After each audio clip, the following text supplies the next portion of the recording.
I'm Shain, a New York Jewish mom who had the audacity in 1993 to continue a geriatric pregnancy and give birth at the age of 46. And I'm Sarah, the result of that pregnancy. 32 years later, I'm currently a practicing therapist. Though Shain is often thought to be my grandmother, she's still my mom, and this is Listen to My Mother, a podcast where we answer your real-life questions with 2 points of view, one rooted in motherly instinct, and one rooted in clinical training. You'll get guidance, support, maybe a little tough love, but always from the heart. And if you'd like us to answer your question on air, head to the link in our show notes and send it our way. We want to hear any questions you have. And now it's time to Listen to My Mother. Hi, babe. Hi. It's been so interesting regarding this podcast. The last few days, I've run into a number of people who've said to me they've listened to our podcast, and the episode that seems to be being shared by friends and their family is the body shaming episode. That's the one people are kind of hooking into and seeing value in for themselves, which makes me feel pretty good about what we're doing, even if it's only one out of this is our 9th episode, one that speaks to people. And also interesting, our last episode, which was about having children, the choice to be made. Mm-hmm. When Dad was recently had a minor surgery, I was sitting in the hospital waiting for him and got into a conversation with a nurse who I just happened to mention. That episode was about the choice of whether or not to have a child. And the nurse said, "Give me the information because my daughter is going through that right now. She always wanted children, but she's gotten older to the point where she's not sure if that's her path anymore. I have to listen to what you and your daughter." So, it's slow. It's a slow build. It's almost like one person at a time finding out about what we're doing and finding it may very well be something they would want to engage in. So I sent her the link to the podcast, and anybody who speaks to me, I say feedback, give us feedback so we know at least what direction we should go in. Anyway, it's been an exciting few days hearing from people who've connected to this. It's funny they say that you keep seeing people who are listening. When I was home last weekend and I was at the concert with Dad, we ran into someone who I haven't seen in a really long time. I went to school with her daughter. I know her from around town, but I probably haven't seen her in 10 or 15 years. And she was like, "Oh, I know you. I listen to you and your mom all the time." I was like, "Oh, that's awesome." Yeah, I was like, "That's so flattering. Thank you." That's great. So I tell people to listen to episodes 1, 4, and 8, that those are our 3 best. So every 4, if we do a good one, great. Somebody asked me if we know how many people are listening, and I said, we really don't. I mean, you could check or whatever, but the numbers are so low, it's a little depressing, so we don't look. I haven't looked in a long time. I don't know how many people are listening. I have no idea. When we do our 10th episode, this is our 9th. When we do our 10th, we'll check out our numbers and see what's to be done. So do you want to jump right into our submission? Because we do have one. It's very exciting. We have a submission. So I guess maybe that also is a testament to how it's slowly, because we have no idea. This person said that they found us on Instagram, which is super cool. So very slowly, one person at a time, people are finding us, I guess, or sending it to people. I don't know. But yes, we do have a submission, and it's very exciting to have a submission. And when I read this submission, my very first reaction was, this is very familiar. This is so familiar. But I'll read it, since I'm the one who printed it out. Yes. Put it on my phone. But yeah, you can read it. Okay. I'm 40 years old, And I have been married to my husband for almost 10 years. We've been together for over 15. We have two small kids, and I have been struggling for a long time, actually, to feel attracted to him. I am almost sometimes disgusted at the thought of intimacy. And I think, to be honest, it's because early in our relationship, we were in our mid 20s, so very young and stupid. We would have these intense arguments where very hurtful things were said. I don't think I've gotten over it. I've harbored resentment. I don't see him as a safe person. But here's the kicker, he is. We went to therapy together. He's changed. I've changed. We've repaired many of the ruptures we had early on, but there's still a part of me that when I'm stressed or overwhelmed, recalls those early arguments when he would threaten to leave. I have abandonment issues. Or tell me that if I leave, I'd have a hard time finding someone else who would love me. It was awful the way we'd speak to each other in anger. We don't do that anymore. For the last 5 years or more, he has showed me so much support, devotion, and love. So why can't I let go of the resentment and anger? Why is it so hard for me to let him in? I recognize that objectively, my husband is an attractive guy. And I've had hopeful glimpses over the last few years where I feel attracted to him, which is why this feels like it's not a physical thing so much as an emotional one. So, my question is, how do you maintain attraction to your partner as you go through the ups and downs? The heartaches you cause each other, and sure, the physical changes too. What pulls you back together, someone, when you start to pull away? How can I let go of the past hurt to let this new version of our relationship in? We've tried therapy, which was wonderful in terms of working through our hurt, airing it, and explaining how we don't want to hurt each other in the future. But I'm not sure I ever felt like I trusted the repair part. My heart is so guarded thanks to an insecure childhood. I'm constantly looking for ways he's going to let me down again or hurt me. I want to trust him. I see how good his heart is and how much he loves me and our kids. He's kind, he's insightful, but I'm just too afraid to reignite that spark. I'm going to let you start because when I first read it, my thought was, oh, mom's going to find this familiar. So I'm going to let you start. Yeah, I read this. So she's known her husband since she's mid 20s, around 25. They were together for 5 years. They married when she was probably 30. And one of the things, to say you married too young, I don't think there's an age at which you can't make a mistake and be upset with the person that you married. You would think you have experience and you know more and you can be more insightful about who you're marrying, not necessarily to, because your marriage doesn't really happen until you're married. And then what comes out in a marriage is different than no matter how many years you've been together and not married. Somehow that changes. That piece of paper, whatever it is, that ceremony, the vows, the obligation, the commitment changes what you expect from your partner. And early on, these things were probably happening early on in their relationship. They were in mine. That's why this is so familiar. There were so many red flags before, and I married earlier, but I don't think I was any smarter 10 or 20 years later because the red flags were still not sending me over the cliff.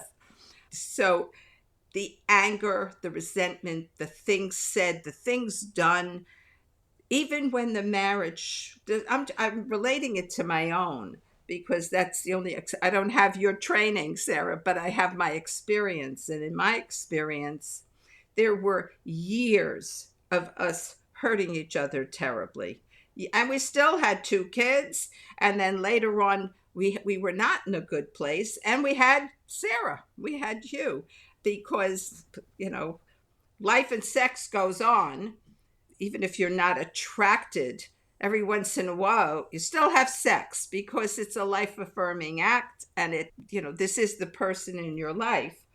I'm relating it to myself just to give Sandra, by the way, this was submitted by Sandra, that she is not the only person who's experiencing this.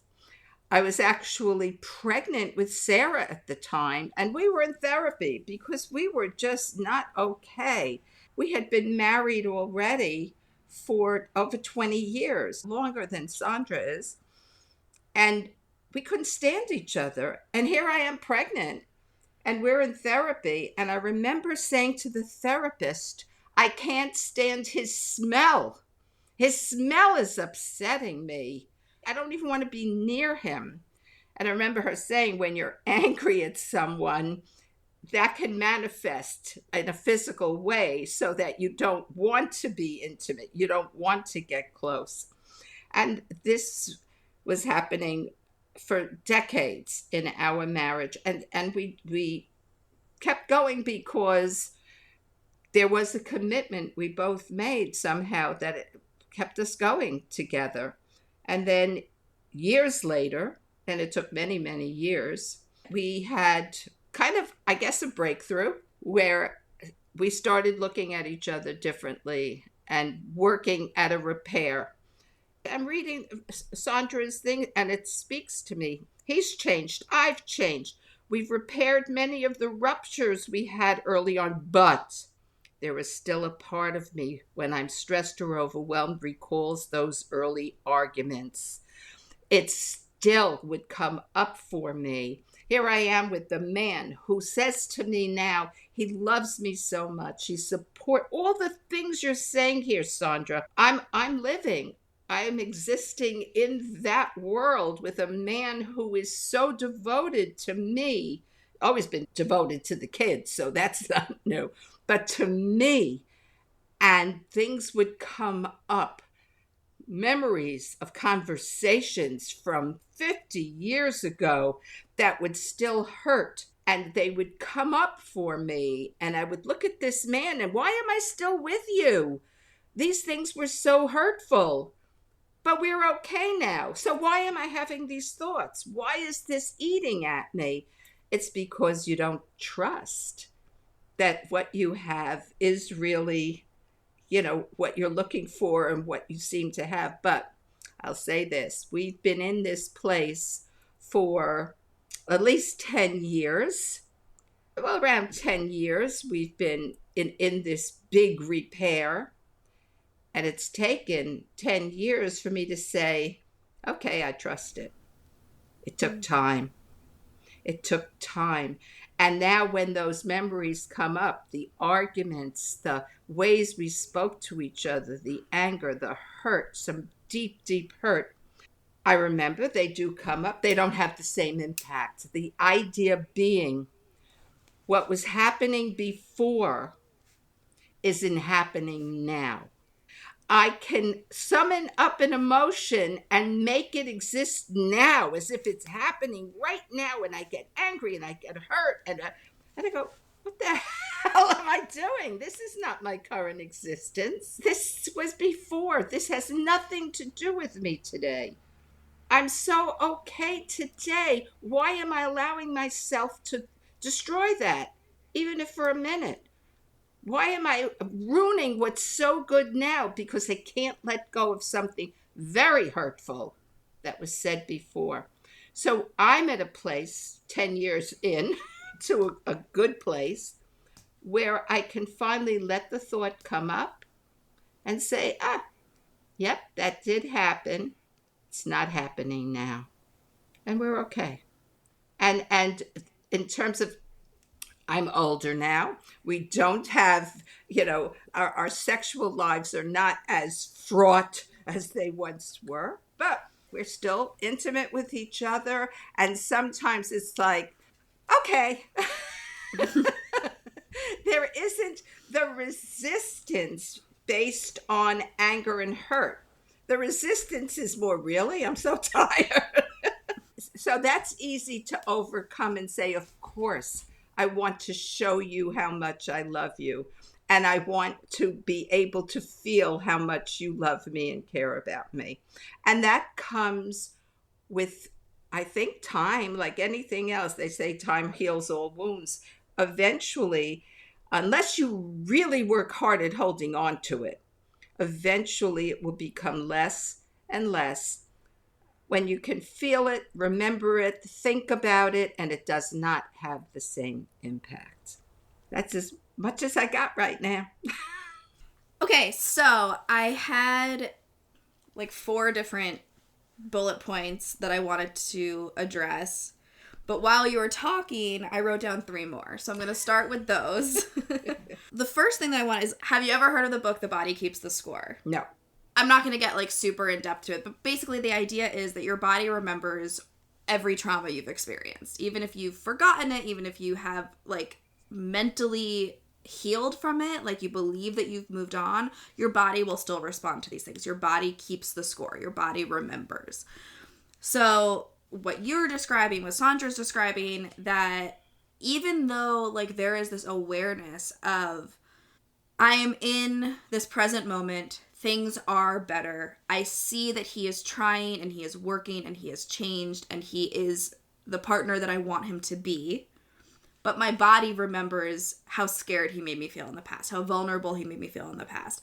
And the body is where desire happens. So it makes a lot of sense that like, if your body is remembering feeling so unsafe with this person, then it's not going to like connect to, but now I want you.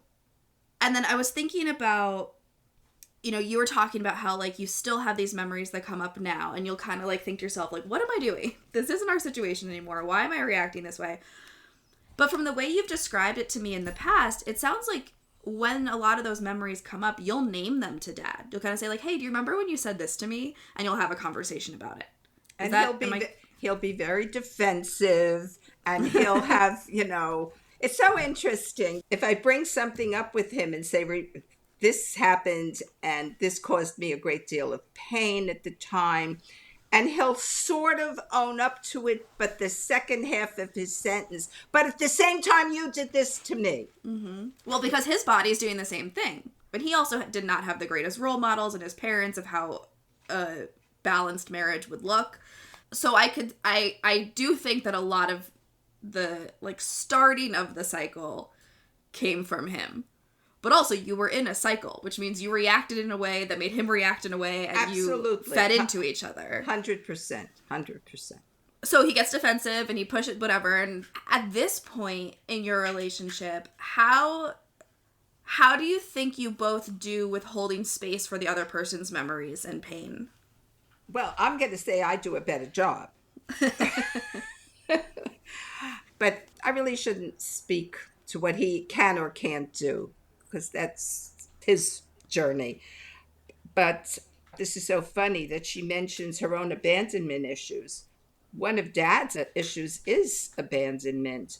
So at this point in our lives, in our marriage, it seems really important to him to not feel like I'm going to end the marriage, that I'm going to leave, which makes me feel this is why he puts so much energy into making sure I'm okay, which was never the case before. He couldn't care less if I was okay. It was him that needed to be okay at my expense. Now he's in overdrive about me being okay. And I recognize that for him, he does not want to be alone. He cannot be alone.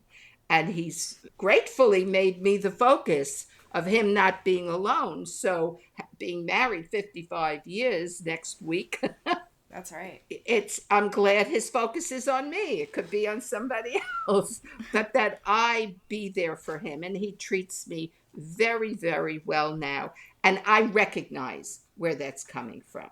So I do hold that space for him.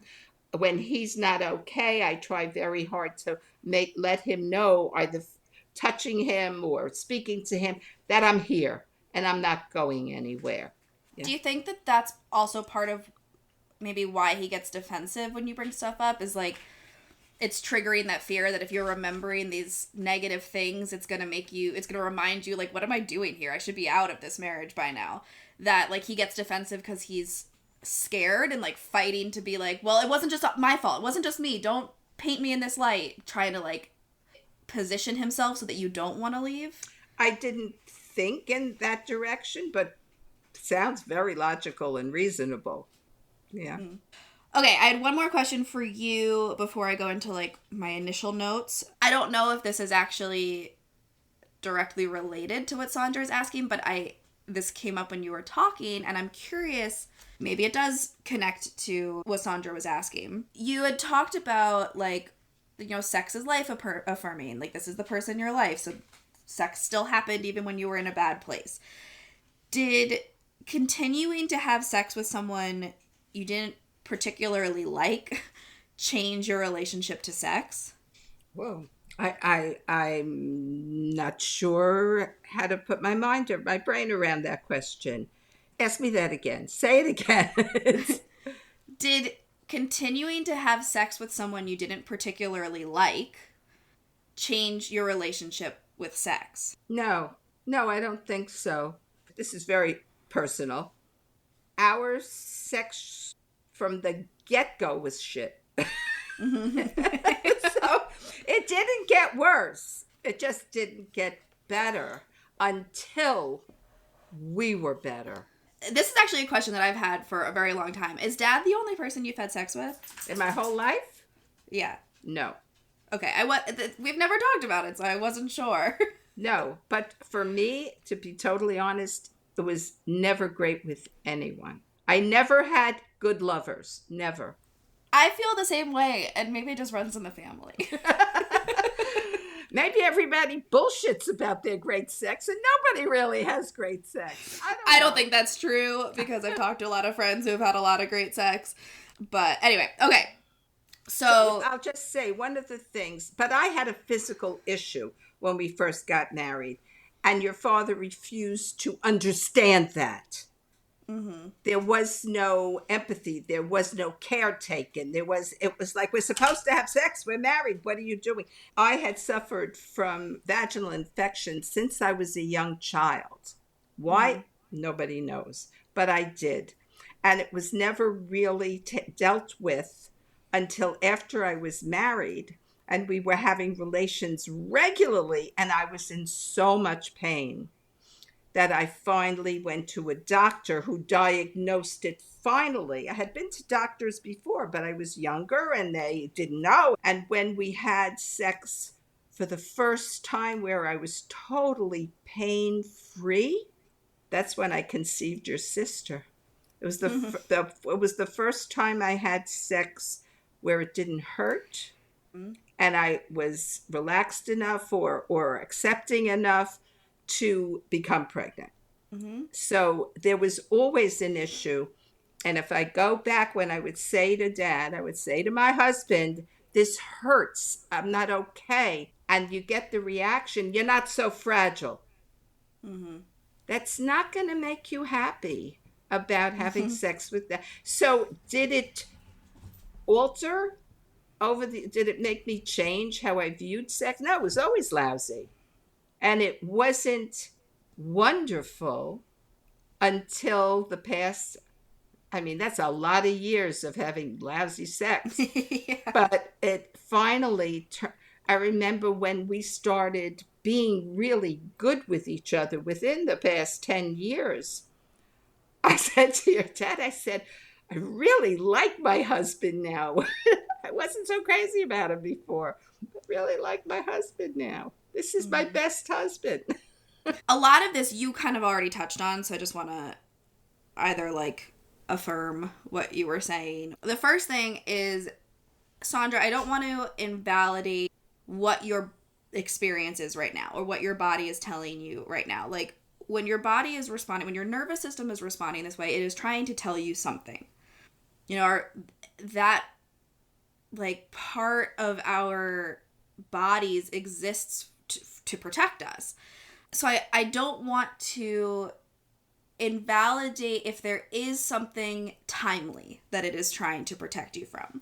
But I think that that's a question you have to ask yourself of like, is this timely or is this a memory, right? Like, is this your body responding to something from 10 years ago, or is this your body responding to something right now? Is your nervous system stuck in a past version of your relationship?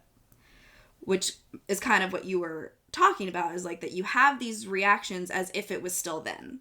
And you have to remind yourself, but this is now. Things are different now. So I think that like that is kind of that question that you have to check in with yourself of like, is what is happening in my body, the response I'm having, the reaction I'm having to being touched by my husband, to being intimate with my husband, to being close to my husband, is this current, or is my nervous system stuck in the past? And kind of like during those moments, you can practice like mindfulness techniques and kind of work on grounding exercises and regulating your nervous system during touch with your partner. And this could be like an active exercise that you do together, but it also depends on kind of how comfortable or safe you feel aiming it to him, that you are still feeling like, even though you can see logically, we have repaired, you are different, I am different, we are in a different place, things are better now, that your body is still responding this way. Does it feel safe to share that with him and do this active exercise of like, I want you to hold my hand and I need to work within myself of grounding myself and regulating my nervous system and reminding myself that this is safe, this is okay. It's kind of like it is like a rewiring of sorts. Like, if your nervous system is stuck in this past version where you were unsafe, then it's like this active attention to rewiring how your nervous system is responding to this. Does that make sense? I'm hearing you. I don't know if anyone else is, but I'm hearing you.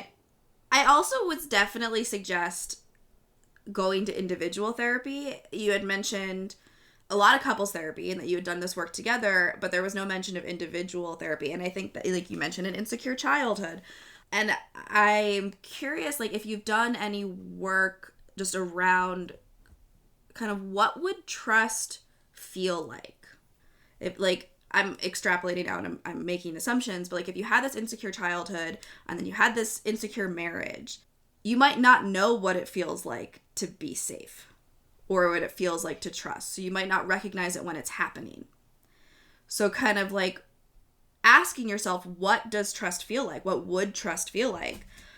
And what can I do to help that feeling grow? What can he do to help that feeling grow? And to explore that. And I think individual therapy is probably a really great place to do that and kind of figure out for yourself, like, what does trust and safety actually mean to you? You sound like you are an expert on what not having trust and not having safety feels like, but what does it feel like to have trust and safety? I just want to stick my 2 cents in here. You know, I never really approached my life or my relationship with your dad or my relationship with my parents or any of that. I never asked that question of myself. And I think it's an excellent question. And I have to think about that one for our lives. It's hard to build towards something that you don't know what it looks like, right? So it's like working backwards. What am I trying to get to, and then how do I get there? I think it's such an excellent question and an important approach. Well, thank you. When I was reading her thing, I even highlighted on the printout, my heart is so guarded thanks to an insecure childhood. I mean, I feel like I married my mother. You know, I mean, she really, I never felt that she really cared about me or saw me as worthy or whatever, all those things, those negative things that you feel about your mother. And then I married a man who made me feel exactly the same way. So yes, this was also familiar. And I haven't asked that question, and it's a good one. Yeah. Okay. And I'm going to shift gears to my last point. Sandra, you had mentioned that there are moments, like glimmering moments of like, I might be attracted to you in this moment. Something is coming up in this moment. And I want to know, like, what are the things that you are attracted to? Can you ask for more of that? Can you share with him that these are the things that you like, that do spark this in you, then you like want to focus on these things together? And also, like, I know that the question was, how do you reignite this spark? How do you work with this like loss of desire and attraction when you're in a long-term relationship, when you have so much trauma in the relationship? I know that that's the main question, but I don't know that that's the place to start. That's not going to come until you feel safe. So everything else has to come first. Like, the body keeps the score. If your body is continuously telling you that you are not okay in this situation, that desire is not going to follow, or is less likely to follow. I guess I don't want to say in an absolute, but it is less likely to follow. So kind of just giving yourself some slack, cutting yourself some slack, that like, it's okay that you're feeling that way right now, and it's not going to change overnight, and there's not a magic wand that's going to make it all better. And to kind of just give yourself permission to work on one thing at a time, and to focus on your safety before you focus on the intimacy. Listening to what you're saying and thinking about what she wrote, it seems to me like she's giving equal weight to, we're really in a much better place, and there are glimpses of my feeling attracted to him. And on the other hand, equal weight to, all those memories, all those feelings are so real and in my face all the time.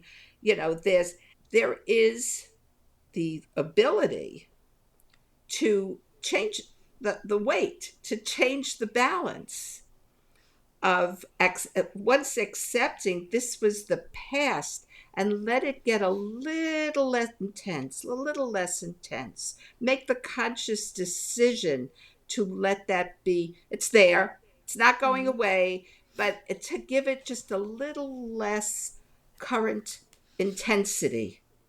And look at your husband and think about the positive things that he brings to you with more intensity, to change how you're viewing the man himself. What is he bringing to you today? Can you lessen your anger and increase how you look at him with a little more? I'm going to use the word love, but because I can't come up with anything else right now. But to just change the balance a little, diffuse the anger a little bit, heighten how you look at him with love. And eventually, my senses, or my history has been that the intensity diminishes. The memories are there. You don't forget, but it has less impact on your life as you look at this person and say, look what he brings to my life, all the positive things. Just change the balance. Something that I talk about a lot with my clients is assuming negative intent versus assuming positive intent. And that when a pattern happens for so long in a relationship, it is easy to expect that pattern to continue, even when it isn't. So it's kind of like shifting that perspective of like, I am assuming the negative intent of like this bad pattern continuing, and kind of like being able to shift the perspective of like, I know you have changed. I know our dynamic has changed. When I feel like that pattern is repeating, it's kind of checking in of like, but is it actually, or is this just my body assuming negative intent? Can I assume that because I know we have made so much change and growth in our relationship, that even though it seems slightly like that pattern, is it actually that pattern? Or is something different happening here? Can I assume that there is positive intent with what is happening? Yeah. I was just thinking about Dad and me, and I know how important for him touch is. It's very important.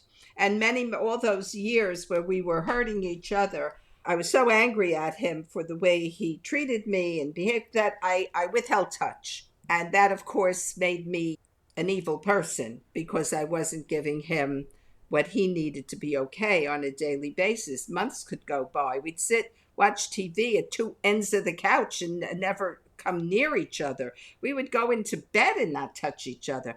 So at this point, because I do recognize that this is something that shows him I love him, I will, he will usually initiate, he needs a hug. And I recognize when he needs a hug. And I give it to him, but not only do I give him a hug, but I embrace the hug. I take it for myself as well. And that gives us a connection to each other that just giving him what he needs wouldn't do the same thing. At this point, when I give him what he needs, I make it something that works for me too. It becomes really important to have him have his arms around me as well as mine around him. And that connection, though touch is not my thing, knowing that we're so giving each other a sign that we care, works its way into everything else for the rest of the day. It just blossoms into a feeling of we are connected and I see you and I'm happy to have you in my life. And that physical touch can grow into something sensual just because it's loving. And that is also kind of shifting to the assumption of positive intent, because in the past, when he would initiate touch, it was this kind of like your body would almost like close in on itself, like, oh, this means he wants sex, I don't want this. Yes. And you've been able to shift your perspective that like when he initiates touch, it's not that he's demanding something of you, he is needing something for himself, and you're the person he wants to get it from. Exactly.